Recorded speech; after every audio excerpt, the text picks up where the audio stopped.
जालन्यातील भोकरदन तालुक्यातील शेतकऱ्यांच्या शेतीमालाला दरवाढ, दुधाला योग्य भाव मिळावा या मागणीसाठी शेतकऱ्यांनी उपविभागीय अधिकारी कार्यालयावर भव्य रुमणे मोर्चा काढलाय।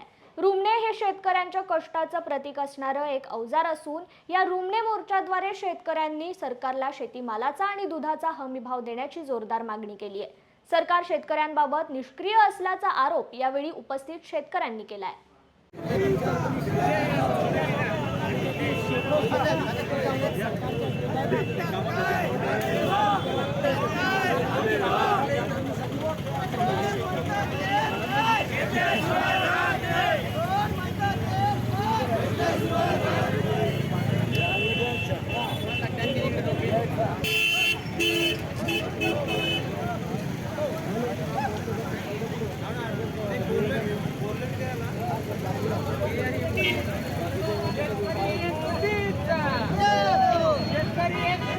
भोकरदनमध्ये आम्ही एटीएम कार्यालयावरती शेतकऱ्यांचा रुमणे मोर्चा घेऊन आलेलो आहोत।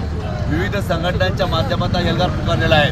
सरकारनं आज केंद्र सरकारच्या माध्यमातून कापूस आणि सोयाबीनचे दर जे पाडले गेलेत, सोयाबीन आयात केलं गेलं, आयात आणि निर्यात या खऱ्या अर्थानं केंद्र सरकारच्या चुकीच्या धोरणामुळे आज शेतकऱ्यांचं मरण होऊ लागलेलं आहे। या ठिकाणी आज आम्ही एटीएमच्या माध्यमातून केंद्र राज्य सरकारला त्याने निवेदन देतोय की या लवकर तात्काळ आमच्या मागण्या मान्य करा, कापसाचे दर वाढवा, सोयाबीनचे दर वाढवा आणि दूध उत्पादक शेतकऱ्यांच्या बाबतीत जी हायगाई सरकारच्या माध्यमातून चालू आहे, दुधाचे दर सुद्धा वाढले पाहिजेत, अग्रिमचा सुद्धा हप्ता मिळाला पाहिजेत। ही मागणी आज आम्ही एटीएम सभाच्या माध्यमातून केंद्र व राज्य सरकार या ठिकाणी करण्यासाठी हा एल्गार पुकारलेला आहे।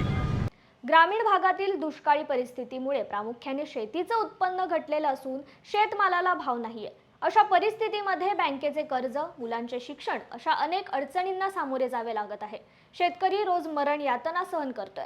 यावर सरकारने काहीतरी उपाययोजना करणे गरजेचे असताना ते सध्या अंतर्गत कलह, टीका, टिप्पणीमध्ये व्यस्त आहेत।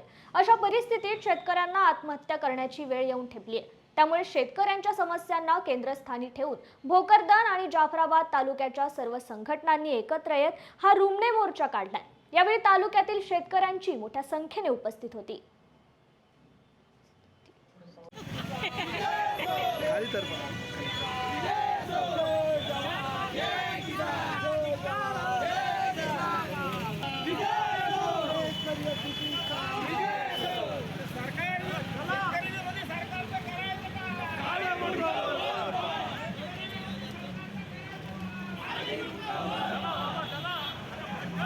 झालेला आहे। यामध्ये नेमक्या मागण्या काय काय?